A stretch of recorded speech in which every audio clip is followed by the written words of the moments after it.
제가 미국에서 목회하던 그 루이지애나 슈레포트 보저라는 동네는요, 미국 내에서 세 번째로 큰 그 공군 기지가 있었습니다. 박스데일 에어포트 베이스먼트라는 기지가 있었는데, 그래서 이제 종종 그 공군 기지에서 그 뜨고 내리는 커다란 그 비행기들을 볼 수가 있었습니다.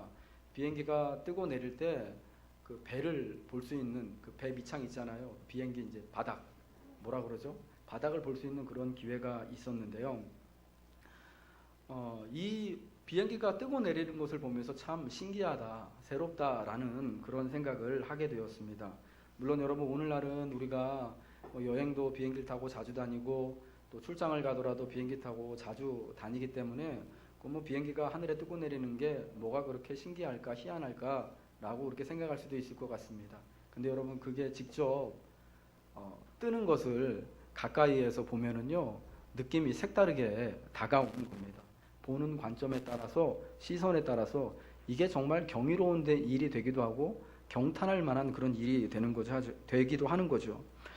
어떤 비행기들은 그런 이제 군용 수송기들이나 폭격기들은요, 제가 살고 있던 그곳에 있는 그 공군기지가 되게 우리나라한테는 중요한 곳이었어요. 왜냐하면은 우리나라가 이제 만일 한반도가 뭐 유사시에 전쟁이 나면은 그 베이스먼에 그 공군기지에서 폭격기가 떠서 한 방에 한 번 쉬지도 않고 일본까지 와서 거기서 기름을 다시 채우고 한국까지 와서 작전을 수행하고 돌아간다고 하더라고요.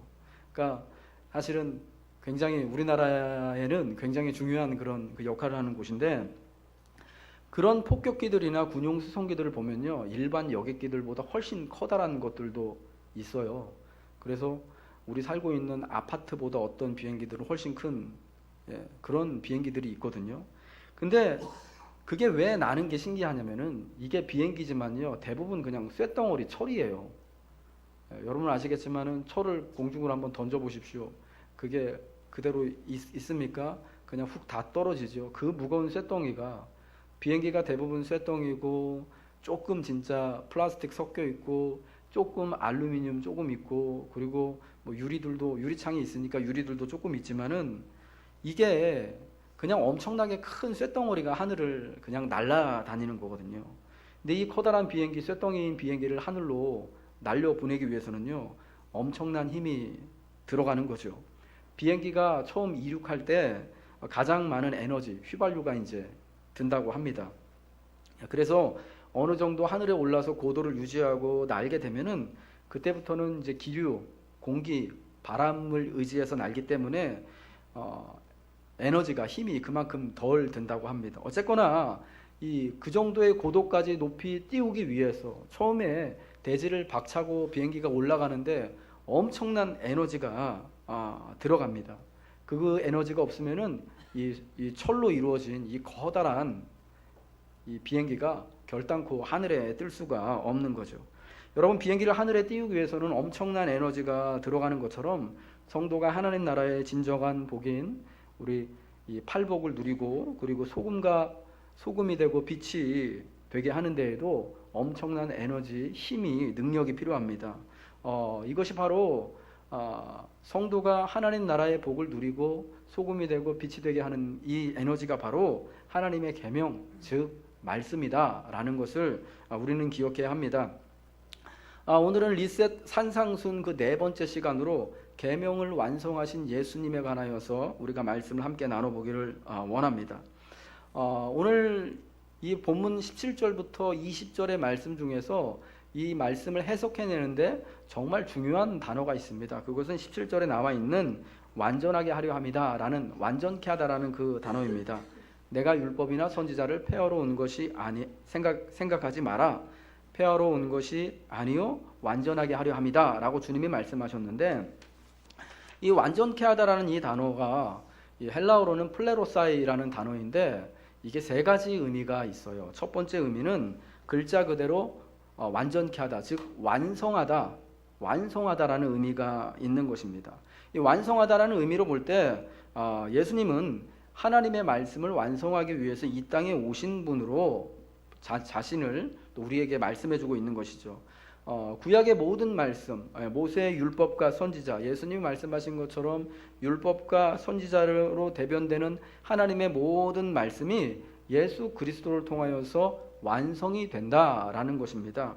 우리가 알고 있는 것처럼 구약의 율법과 선지자가 하나님이 이루실 완전한 구원, 하나님이 이루실 그 완전한 나라에 관하여서 말씀을 해주고 있는데, 그 하나님이 이루실 완전한 구원과 하나님의 완전한 나라가 예수 그리스도로 말미암아 이루어지는 것이지 않습니까?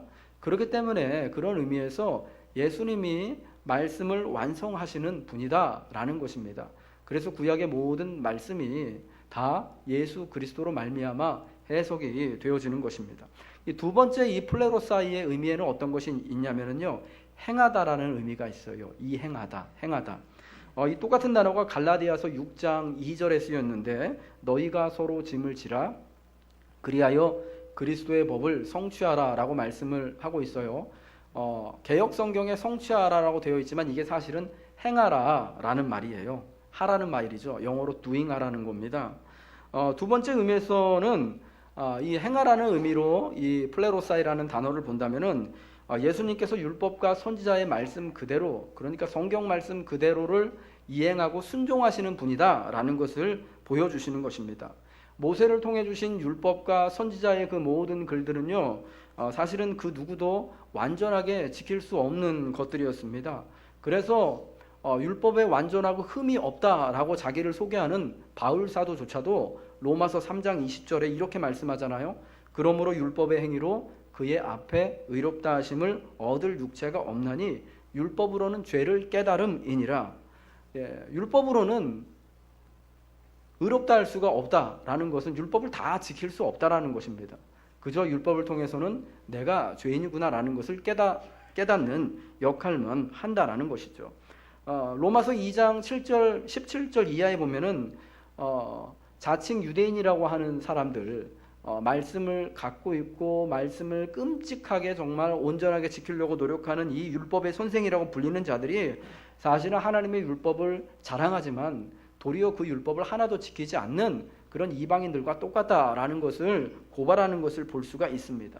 여러분, 복음의 시대 이전까지는 예수님, 아니 지금도요, 예수님 외에 이 세상에 있는 어떤 누구도 이 하나님의 말씀을 100% 그대로 순종할 수 있는 사람이 없습니다. 왜냐하면 하나님의 말씀을 지킬 만한 능력이 인간에게는 없기 때문입니다. 그러나 그 말씀을 순종하고 그 말씀을 행할 능력이 예수 그리스도 안에 있기 때문에 여러분, 예수님을 통해서 예수를 믿는 믿음으로 말미암아 성도는 함께 그 하나님의 말씀을 순종하고 이행해 나갈 수 있는 그런 역사를 이룰 수 있게 된다는 것입니다. 마지막 세 번째로 이 플레로사이에는 어떤 의미가 있냐면은 해석하다라는 그런 의미가 있는 것입니다. 예수님께서 말씀의 궁극적인 최종적인 해석자라는 의미입니다. 하나님의 모든 말씀은 오직 예수 그리스도로만 이해할 수 있고 해석해낼 수 있다라는 의미죠.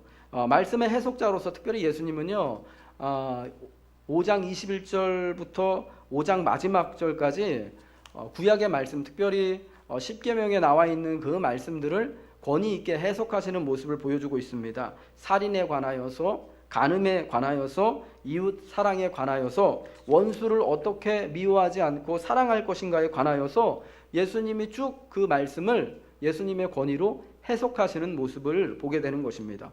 복음서에 보면은요, 많은 사람들이 예수님이 하나님의 말씀을 선포하고 해석하는 그 모습을 보고 그 권세에 놀랍니다. 왜 그러냐면은 이제까지 자기들에게 하나님의 말씀을 해석하고 가르쳐줬던 저 서기관들이나 바리새인들과 같이 아니하고 예수님은 하나님의 말씀을 해석하고 또 가르치시는데 엄청난 신적 권위를 가지고 그렇게 하신 것을 사람들이 느꼈기 때문입니다. 예수님이 이렇게 말씀의 해석자가 되어진다라는 사실, 또 예수님만이 말씀에 순종할 수 있는 그런 능력이 있으시다는 사실이요, 오늘 우리 성도들에게 아주 깊은 의미가 있는 것입니다. 누구나가 여러분 하나님 말씀대로 그 말씀을 자기 힘으로 자기 의지대로는 100% 순종하며 살아갈 수 없는 게 우리들입니다. 연약한 우리들입니다. 누구나가 하나님의 말씀을 사실은 제대로 하나님의 영이 아니고서는, 예수님이 아니고서는 해석해낼 수 없는 게, 깊은 그 은혜에까지 도달할 수 없는 게 우리들입니다. 그러나 예수님을 통하여서 우리가 말씀을 완전케 하신 예수 그리스도를, 골로새서 말씀처럼 우리가 예수 그리스도 안에서 예수를 주로 받고 그 안에 정말 뿌리를 내리고 그 안에 터전을 만들어서 깊이 그 뿌리를 내리고 많은 또 풍성한 열매들을 맺으며 살아갈 때 말씀에 함께 예수님과 함께 순종할 수 있는, 행할 수 있는 은혜가 생겨나게 되는 것이고, 또 그 예수님이 말씀을 해석해 내신 것처럼 말씀을 해석하시는 주님으로 말미암아 내 인생을 새롭게 해석하고 내 인생의 새로운 놀라운 하늘나라의 축복의 가치를 줄 수 있게 된다라는 것입니다. 예수님은요, 말씀의 해석자로서 우리의 인생도 예수님의 은혜로, 그 말씀을 해석하시는 그 권세로 해석하시고 놀라운 그러한 가치를 부여하시는 분이심을 믿으시기 바랍니다. 예수님이요, 그러한 모습을 복음서에서 여러 번 보여주시는데, 특별히 예수님의 제자인 시몬에게 새로운 이름을 부여해 주시지 않습니까? 내가 시몬이지만 지금부터 내 이름을 게바라고 부르겠다. 게바라는 말이 여러분 헬라어로 베드로, 페트로라는 말이잖아요. 그 말 뜻이 반석이지 않습니까? 이젠 내가 반석이 될 거라는 의미의 말씀이십니다. 내가 이 반석 위에 교회를 세워서 음부의 권세가 절대 침범하지 못하는 그러한 권세 있는 승리하는 교회를 세우시겠다고 주님이 말씀하셨습니다. 근데 여러분, 이를 통하여서 교회가 생겨났는데, 그거는 개인적으로 보자면은 베드로라는, 시몬이라는 갈릴리 호수에서 어부 노릇하던, 사실은 배운 바 별로 없는 그런 혈기왕성하고 조금은 우리처럼 그렇게 우리와 같이 좀 하나님의 법에 대해서 무지했던 이 시몬이 정말 반석과 같은 사람으로 다시금 새롭게 거듭나는, 해석되어지고 반석이라는 가치가 부여되는 그런 놀라운 능력을 받게 된 줄 여러분 믿으시기 바랍니다. 주님이 시몬을 게바라고 부르셨기 때문에, 게바로 인정해 주셨기 때문에, 너는 이제부터 반석이 될 거다라고 하셨기 때문에 여러분 정말 시몬이 베드로가 된 줄 우리는 믿음으로 고백합니다. 여러분, 이와 마찬가지로요, 이 예수님께서 우리의 인생을 말씀을 해석하시는 그 권세와 권위를 가지고 새로운 가치를 부여해 주시는 것입니다. 이전에는 우리가 하나님을 떠난, 하나님께 반역하는, 불순종하는 죄인, 구원으로부터 멀어져 있는 그러한 사람들이었다면, 이제 예수 그리스도로 말미암아 하나님이 가장 귀하게 여기시는, 하나님이 정말 이 세상의 어떤 것들보다 가장 가치 있게, 천하보다 귀하게 여기시는 그러한 영혼으로 우리를 그렇게 다시금 불러주시고 해석하셨다라는 겁니다. 놀라운 가치를, 하나님 나라의 팔복을 누릴 만한 여러분 그러한 가치 있는 존재로, 너희가 세상의 소금이다, 너희가 세상의 빛이다 라고 불러주셔서 우리를 그렇게 해석해 주시고 놀라운 가치를 부여해 주셨다는 사실입니다. 여러분, 이 사실을 또 우리가 들으면서 참 큰 은혜와 위로를 받게 되는 것입니다. 인생은 해석이라고 합니다. 이게 굉장히 유명한 말이잖아요. 인생은 해석이라고. 인생은 해석하기 나름이라는 거죠. 오늘 비가 오는데 어떤 사람들은 비가 오니까 날씨가 굳어서 별로 좋지 않다, 교회 가는 거 힘들겠네, 오늘 하루 그냥 집에서 쉴까, 이렇게 해석하는 분이 있고, 오늘 비가 오니까 참 가뭄 우리나라 해갈이 되겠구나, 땅도 비가 필요하고 짐승도 비가 필요하고 사람도 비가 필요한데 정말 이게 하나님의 때를 따라 돕는 은혜를 주시는 것 같구나 라고 해석하는 사람들이 있습니다. 인생은요, 어떤 의미를 따라서 어떻게 해석하느냐에 따라서 그 인생에 새로운 가치가 부여되는 겁니다. 아멘이시죠? 새로운 의미와 새로운 삶이 주어지게 되는 겁니다.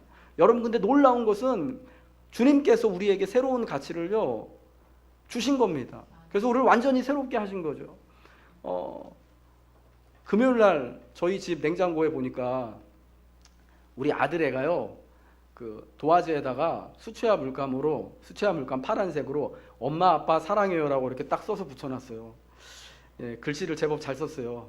보니까 너무 기분이 좋더라고요. 저한테는 그게요, 참 세상에 어떤 것보다, 어떤 그 예술가의 그런 작품보다 더 가치가 있는 겁니다. 근데 여러분, 사실은 여러분들에게는 그게 그냥 애가 그냥 도화지에다가 낙서한 거죠. 별로 가치가 없는 거지만 부모인 저에게는 엄청난 가치가 있는 거거든요. 얼마 전에 자꾸한 스티브 잡스, 예, 애플을 만들고 애플사를 만들고 지금 우리가 맨날 그 여러분들 젊은 사람들 좋아하는 아이폰, 아이팟, 아이패드 만들면서 새로운 가치와 이 문화를 만들어낸 IT 문화를 만들어낸 이 사람이요. 굉장히 글 쓰는 거, 그 캘리그라피라고 그러죠. 여기에 굉장히 관심이 많았거든요. 근데 이 사람이 만약에 죽기 전에 자기 가족들에게 그런 캘리그라피로 글을 만들어 가지고 뭐 하나 썼다고 한번 생각해 보세요. 얘들아 사랑한다. 여보 사랑해. 뭐 나를 기억해 주길 바래. 뭐 이러면서 하나 써가지고 금박을 두른 액자에다 이렇게 여러분 딱 넣어서 보관을 해놨다고 여러분 한번 생각해 보십시오. 이게 스티브 잡스가 마지막 죽기 전에 그 사람이 여러분 암으로 고생하다 죽지 않았습니까? 자기 가족들을 생각하면서 사랑하는 아내를 생각하고 사랑하는 자녀를 생각하면서 이렇게 마지막 캘리그라피 작품 글 쓴 거다라고 하면은 여러분 이게 가치가 엄청나게 부여되는 겁니다. 그렇죠? 그 사람 왜 그렇습니까? 스티브 잡스가 그거 했으니까. 예, 근대 미술사의 뭐 대단한 거장으로 알려져 있는 피카소, 우리가 볼 때는 피카소 그림이요, 진짜 애들이 그 낙서한 것 같은 그런 그림 있잖아요. 유치원 가면 애들 막 엉망으로 해놓은 그런 그림인데 그 사람이 해놓으면은 그게 엄청난 작품이 되잖아요. 근데 피카소가 그린 그 진짜 작품 말고도 그냥 스케치한 거, 드로잉한 거, 연습 삼아 그냥 연필로 이렇게 딱딱 그린 것도 여러분 엄청난 값어치가 있다는 사실을 아십니까? 예, 막 우리는 상상할 수 없는, 야 저게 무슨 진짜 작품도 아니고 그냥 스케치한 거, 그냥 일반 이런 종이에다가 그 연필로 그냥 끄적끄적한 건데 그게 여러분 몇 천만 원짜리 몇 억짜리, 어떤 때는 진짜 값으로 매길 수 없을 만큼의 그런 값어치를 가진 게 되는 겁니다. 왜 그렇습니까? 그거 피카소가 그려서 그런 거거든요. 스티브 잡스가 써서 그런 거예요. 마찬가지로 여러분 하나님이 예수 그리스도를 통하여서 우리에게 놀라운 가치를 부여해 주셨습니다. 아멘이시죠? 우리 인생을 하나님의 자녀로 거룩한 성도로 새롭게 해석하시고 의미를 부여해 주셨습니다. 여러분 그래서 우리가 존귀한 자가 된 거예요. 왜요? 하나님이, 그 권세가 있으신 하나님께서 말씀의 최종적인 해석자이고 말씀을 온전히 순종해낼 수 있는 능력이 있는 주님께서 우리에게 새로운 성도라는, 하나님의 자녀라는, 하나님의 아들이고 딸이라는 새로운 권세, 새로운 가치를 허락해 주셨기 때문입니다. 여러분 한번 옆에 계신 분과 인사했으면 좋겠습니다. 당신은 하나님의 놀라운 가치입니다. 아멘. 우리가 특별히 하나님이 주시는 그런 놀라운 그러한 가치를, 그 의미를 가지고 있는 것입니다. 이 교회에 하나님이 그러한 놀라운 의미를 부여해 주신 줄 믿으시기 바랍니다. 그러면 여러분의 인생을 오직 말씀을 해석하시고 말씀에 순종하신 예수 그리스도로 말미암아서 해석하시기 바랍니다. 나의 인생에 정말 이런 하나님의 성도라는 의미로 다시금 새롭게 해석되어졌다, 가치가 부여졌다라는 것을 날마다 붙잡으시기 바랍니다. 그리고 내 인생이 내가 나 스스로를 볼 때는 아무런 가치가 별로 없는 것 같지만, 요즘 얼마 전까지 뭐 한국 사람들 그 자기 가치 매기는 그런 앱 있었잖아요. 뭐 페이스북 들어가면은 이 사람은 연봉이 얼마짜리 해가지고 뭐 이렇게 막 쪼득 이렇게 집어넣고 그러면은 당신의 가치는 뭐 연봉으로 뭐 1억 5천에서 얼마짜리, 당신은 5천만 원 이하짜리, 뭐 이렇게 쭉 나오는 거 있었어요. 아시나요? 혹시 해보셨나요? 예, 그런 걸로 우리가 매겨졌을 때 참 별것 아닌 것처럼 그렇게 가치가, 세상은 우리에게 그런 가치를 매길지는 모르지만, 여러분 하나님 볼 때 우리는 정말 값으로 매길 수 없는 그런 놀라운 가치가 있다라는 것을 여러분 기억하시고 내 인생을 주님으로 말미암아 새롭게 해석하시고 여러분도 여러분의 자신의 인생에 놀라운 가치를 부여하시기 바랍니다. 특별히 하나님이 또 피값 주고 예수님의 피값 주고 세우신 이 귀한 교회에 놀라운 가치를 부여하시기 바랍니다. 예, 담임 목사님을, 그리고 또 이제 위임할 저를 여러분 또 가치 있게 대해 주시고 서로 존중하고 사랑했으면 좋겠습니다. 두 번째로 하나님의 모든 말씀은 다 중요하고 똑같다라고 말씀을 해주고 있는 것입니다. 18절과 19절 말씀이 그러한 말씀을 해주고 있죠. 진실로 너희에게 이르노니 율법의 1.1획도 결코 없어지지 아니하고 다 이루리라라고 말씀을 해주고 있습니다. 이 18절의 말씀은요, 예수님의 생각일 뿐만 아니라 그 당시 모든 유대인들이 특별히 가지고 있었던 그런 마음이었던 겁니다. 그 당시 일반 유대인이건 하나님의 말씀을 가까이 하고 가르치고 그 말씀을 행하기를 기뻐했던 뭐 서기관들이나 바리새인들이건 간에 그들은 하나님 말씀의 지극히 사소한 부분조차도 다 너무나 귀한 것이라서 이 말씀이 사라지는 것보다 천지가 없어지는 게 더 쉬울 거다라고 그렇게 생각들을 했습니다. 왜 이러한 생각과 믿음이 있었냐? 그 성경의 궁극적인 저자 말씀하신 분이 바로 하나님이라는 믿음이 있었기 때문입니다. 하나님이 친히 모든 말씀을 다 성경의 모든 부분을 말씀하셨고 그것을 성령의 감동을 받은 인간 저자들이 기록을 했기 때문에 하나님이 말씀하시는 지극히 작은 사소한 부분까지라도 다 이루어져야 하는 정말 그냥 그 말씀 그대로 중요한 것으로 그들은 믿고 받게 된 것이죠. 여러분 레오나르도 다빈치, 피카소 같은 사람들이 또 스티브 잡스 같은 사람들이 한 말은요 다 나름대로 그 말이 다 가치가 있어요.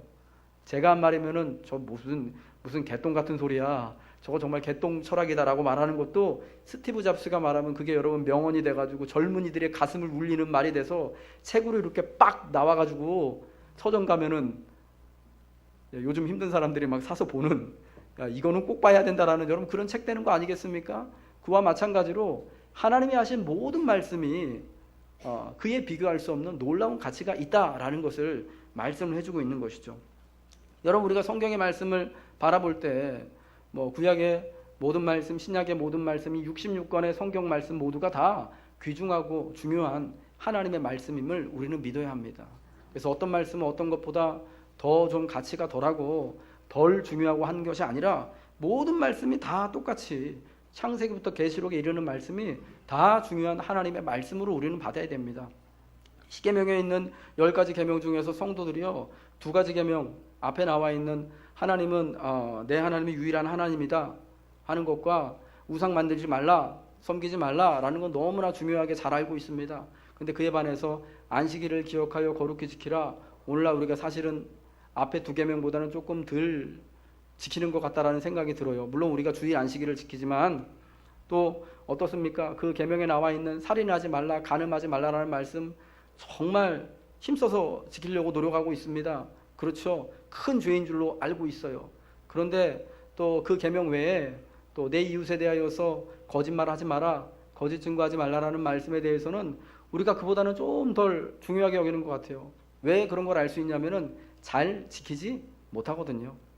어찌어찌 살다 보니까 내가 고의적이건 고의가 아니건 간에 이렇게 거짓말을 할 때도 이게 되고 어찌어찌 하다 보니까 함께 주일 예배 자리에 참석하지 못하는 일들도 생기게 되는 것이거든요. 여러분 모든 성경이 다 하나님의 감동으로 하나님이 말씀하신 것이다 라는 그런 믿음이 있다면 우리는요 이 모든 말씀을 똑같이 중요한 말씀으로 받아서 어떤 것은 지키고 어떤 것은 그냥 우리 또 형편에 따라서 또 지키기도 하고 또 하나님 또 이 부분은 또 이해해 주시겠지 하고 이렇게 해서는 안 된다라는 것입니다. 모든 말씀이 참 이 세상의 어떤 그 천지 만물보다도 더 중요하다라는 것, 더 가치가 있다라는 것을 여기고 우리가 하나님의 말씀을 받들고 말씀을 온전히 순종할 능력을 주신 주님 안에서 그 말씀을 순종할 수 있도록 해야 할 것입니다. 여러분 결론적으로요 결국은 예수 그리스도임을 이 말씀도 역시 우리에게 알려주고 있는 것입니다. 20절 말씀을 보겠습니다. 내가 너희에게 이르노니 너희 의가 서기관과 바리새인보다 더 낫지 못하면 결코 천국에 들어가지 못하리라 라고 말씀하십니다. 제자들에게 오늘 우리 성도들에게 우리의 의가 서기관이나 바리새인들보다 더 낫지 못하면 천국에 들어갈 수 없답니다. 소금이 될 수 없고 하나님의 나라의 팔복을 누릴 수 없다라는 것입니다. 서기관과 바리새인들의 의는요 율법을 행함으로 오는 그런 의였습니다. 율법을 열심히 지켜서 율법의 말씀을 열심히 묵상했어요. 그러나 그러한 바리새인과 서기관들의 의를 뛰어넘는다라는 것은 그 당시 제자들도 그렇고 오늘 우리들도 그렇고요. 아무리 열심을 내서 율법을 지키려고 해도 바리새인들 서기관들의 그 율법을 지키는 의를 뛰어넘을 수가 없어요. 그 수준에 우리는 도달할 수 없습니다. 그러면 여기서 말씀하시는 제자들이 가져야 하는 그 의, 너희 의가 서기관보다 바리새인들보다 더 뛰어나야지 천국에 들어갈 수 있는 그 의는 어떤 의냐? 바로 여러분 예수 그리스도임을 믿으시기 바랍니다. 율법의 요구를 우리가 도저히 지킬 수 없지만 말씀을 온전히 순종할 수 없고 그 말씀을 제대로 해석해낼 수 없어서 하나님의 진정한 뜻 가운데 갈 수 없는 우리지만, 그러나 말씀을 온전히 완전케 하시고 순종하시고 또 말씀을 새롭게 해석해내시는 예수 그리스도를 붙잡고 있으면 성도는요, 바리새인보다 서기관보다 더 뛰어난 하나님 나라에 들어갈 수 있는 그 의, 그 축복을 받아 누릴 수 있게 된다는 것입니다. 갈라디아서 3장 27절 말씀에 사도 바울은 이렇게 말합니다. 누구든지 그리스도와 합하기 위하여 세례를 받은 자는 그리스도로 옷 입었느니라. 아멘. 여러분, 그리스도로 말미암아 세례를 받으셨습니까? 그럼 여러분은 이미 그리스도로 옷 입은 줄로 믿습니다. 그리스도로 옷 입은 자는 그리스도의 의로 말미암아서 천국에 들어가게 되는, 천국의 팔복을 누리고 소금이 되고 빛이 되는 놀라운 그 삶을 살아갈 수 있게 되는 것입니다. 사랑하는 여러분, 이제 말씀을 마치기를 원합니다. 우리는 모두가 예수 그리스도의 의로 말미암아 옷 입은 사람들입니다. 그렇게 이미 하나님의 말씀이 저와 여러분 안에서 온전케 되어지고 행하여지고 새롭게 해석되어지는 역사가 일어날 것입니다. 말씀 되신 예수님으로 여러분 하나님의 말씀에 힘을 다해 순종하시기 바랍니다. 여러분의 인생을 또 새롭게 해석하시고 또 예수님이 여러분에게 놀라운 가치를 새롭게 부여하신 것처럼 내 인생에 놀라운 가치, 축복의 가치가 있음을 믿음으로 고백하시기를 주님의 이름으로 축복합니다. 우리는 그리스도 안에 있기 때문입니다. 그리스도 안에 있기 때문에 이러한 놀라운 천국의 복 우리가 누리게 되는 것입니다.